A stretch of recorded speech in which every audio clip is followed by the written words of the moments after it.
Hi everyone, Fluthany Vaxtano here, the internet's busiest music nerd, and it's time for a review of this new Rachel Chinouriri project, What a Devastating Turn of Events. Here we have the highly anticipated and warmly received debut full-length album of singer and songwriter Miss Rachel Chinouriri, an artist who has been having quite the 2024. For an up-and-comer, obviously, it's always exciting to get your first proper album out there into the world, and Rachel was certainly ready to do it this year by leading up to this project with a bunch of EPs, one of which in 2021 was my EP of the year. It was this great little project where she was giving us this very low-key, spacey, difficult to define fusion of pop and R&B and electronic music. It's the sort of thing I think a lot of people right now would categorize as like alt pop. And while the sound on this album was most certainly beautiful and lush, stand out,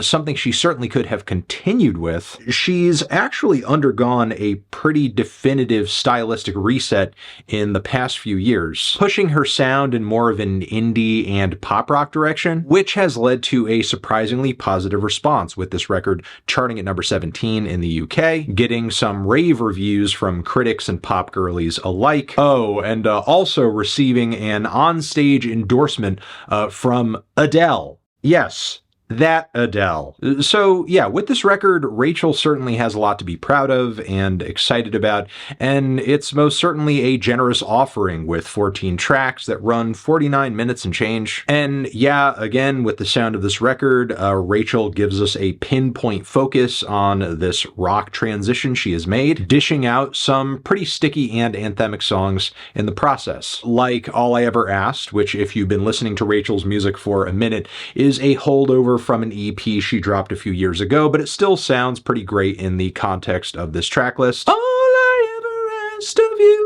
Pretty strong and cute chorus. There's also lead single The Hills, which features a pretty classic loud, soft dynamic where the guitars get pretty blaring and shoegazy on the hook. Rachel's gentle vocal harmonies manage to slice through the haze pretty effectively too. And there's some pretty telling lyrics on the track as well that feel like Rachel really diving into the pretty well-documented struggles she had as a kid with fitting in her hometown. It's a thoughtful and introspective outsider anthem of sorts, and similar sentiments are expressed on the track I Hate Myself, which is a track that's all about learning to love yourself regardless of your size, your color, even if your mind is confronting you with reasons that you shouldn't. Never Need Me is another standout single from the record, one that still gives us a dose of pop rock, but with maybe more of an 80s flair. There are some synthesizers hiding in the mix, and kind of a sheen on the drums as well. It's almost giving the Killers to an extent, especially with those ringing guitars on the hook. And yeah, lyrically, the track is essentially about leaving somebody in such a way to where you're just completely over them, no hard feelings, you're just planning your own solo life at this point and you're done. Of course, there's a lot of allusions to the other person being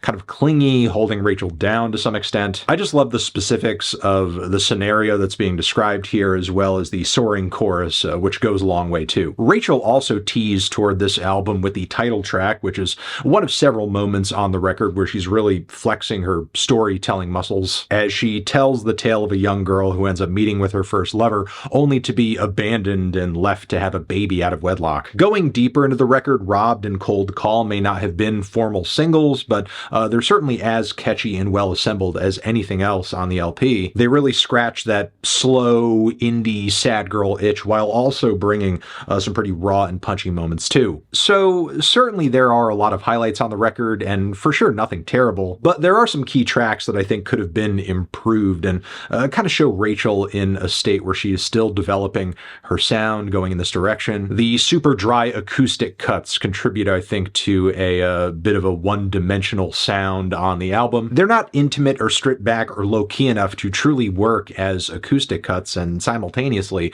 they're not colorful or built up enough to really pop off either. They just inhabit this odd middle ground of sorts. Dumb Bitch Juice and It Is What It Is are two more cuts where Rachel is really leaning in on the storytelling, but the choruses aren't strong enough or stand out enough to really pull the narratives together. And the latter of these two tracks oddly just kind of feels like a weird ripoff of that whistling Peter, Bjorn, and John song. Meanwhile, My Everything, while I do like the lazy off-kilter grooves this track brings, as well as the song itself, the opening and recurring vocal harmonies on the track are so weird and malformed. They kind of come off like a failed Dirty Projector's vocal harmony experiment. Then, surprisingly, My Blood kind of goes full Coldplay mode with the acoustic guitars and the grand string sections at the very end, which, I could sense that influence being embodied in a way that is genuine and pretty accurate to that style, but I don't know if it's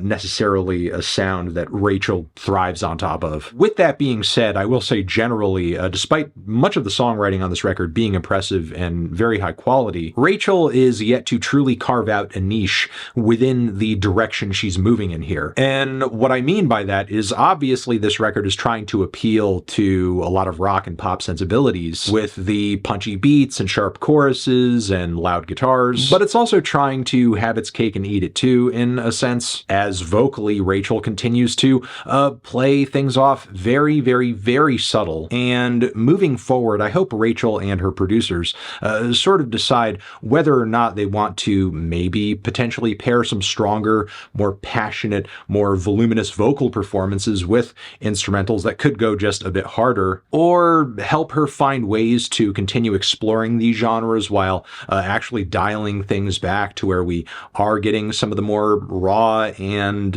maybe more nude and spacious and atmospheric sounds that kind of defined her past couple of EPs, which aesthetically I think would be a more natural fit for her very breathy and understated vocals. Either way, there's still a lot to enjoy about Devastating Turn of Events, and there's no wonder why she has been gathering as much attention as she has behind this record, because it is one of the most solid songwriter debuts out of the UK this year, which is why I'm feeling a decent 7 on it. Transition, have you given this record a listen? Did you love it? Did you hate it? What would you rate it? You're the best for the best. What should I review next?